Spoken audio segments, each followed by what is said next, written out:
goodness. Yeah, that's a good football program. All right. I told you it was hysterical. Moving on to the Cowboys now. Yes, Ezekiel Elliott is still suspended, but now we learn that All-Pro linebacker Sean Lee will likely be out with his hamstring injury. And everything left tackle Tyron Smith could be out again as he deals with groin and back problems. Let's not forget, the Eagles are up next on the schedule. The Eagles, CC.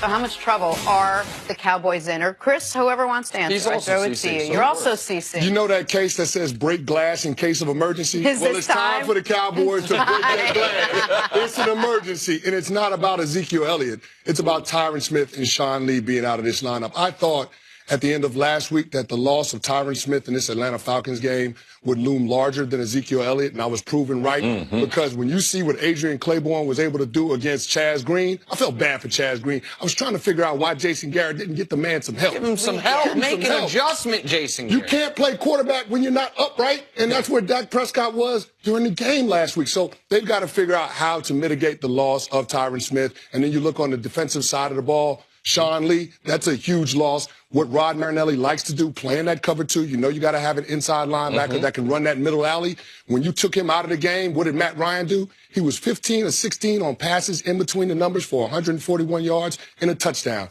What were those numbers again? 15 or 16 for 141 yards and one touchdown. Bro, that ain't no defense, CC. I need another numbers guy. And you got numbers, and you got some experience. Well, I'm just using the numbers to try to tell a story, CC. That's all I'm trying to do. And the story is the Dallas Cowboys are bad on defense without Sean Lee. How did I not get a workout with him before that? How did I get and this is 2 weeks in a row, and it's he's standing on your corner, and you're passing out papers, and look at him. On the Sean Lee note, this is a point that Ray Lewis brought up yesterday that we talked with Chris about earlier today.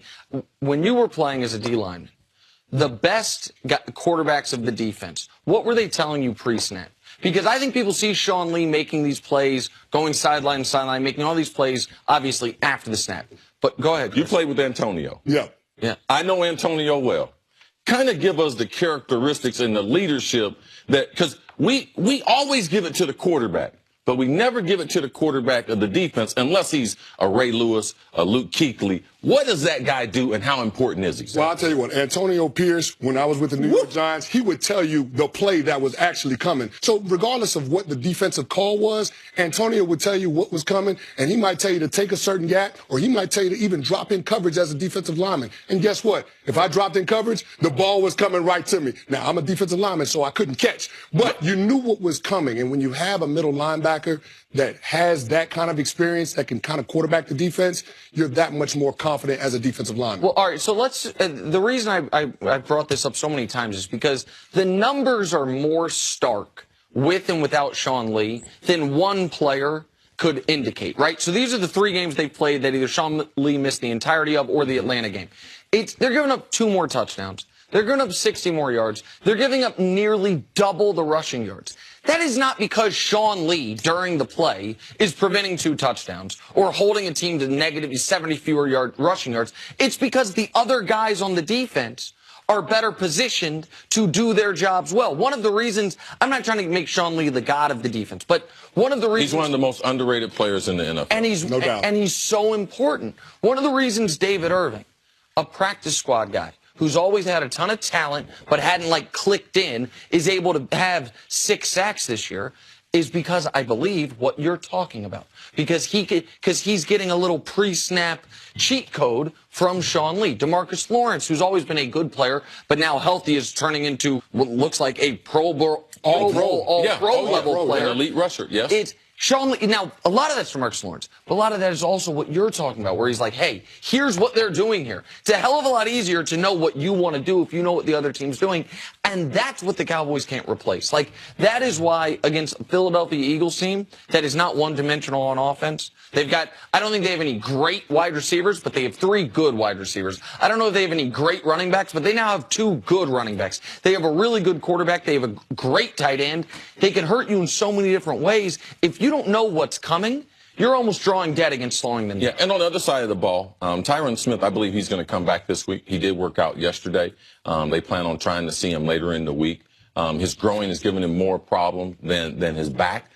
So the head coach has indicated that he probably will play this week. So that will help out on the offense because that defense, if they stay on the field, we have seen that the more they stay on the field, the more tired they are. They're undersized. They don't have a lot of speed outside of Sean Lee, and him being able to cover up in that defense because they want to play cover two. They want to be very, very simple. But Tyron's ability to come back and them to be able to kind of establish a type of pace for the offense, that would help out the lack of having Sean Lee on the defense. And Sean Lee's not only going to miss this game, he could miss, they're going to play 3 games in 11 days. He could miss all 3 of those games. And we spent so much time figuring out how the Cowboys were going to survive without Zeke. It turns out their big problem is how they're going to survive without Sean Lee in that lineup. All right, time now for some Hall of Fame hands.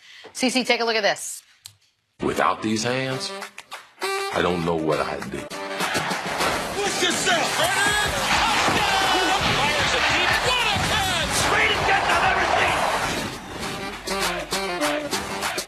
And this is Amon Johnson of Colorado State Pueblo. The nice Oh, my snag. God. He caught it behind the dude. Number 1 was like, damn, that was good catch, bro.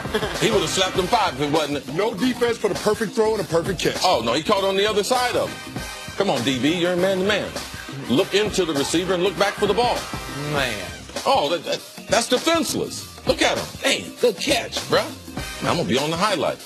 Chris Carter going to have me on Hall of Fame hands on the bad side of this thing. Oh, get off of me, son.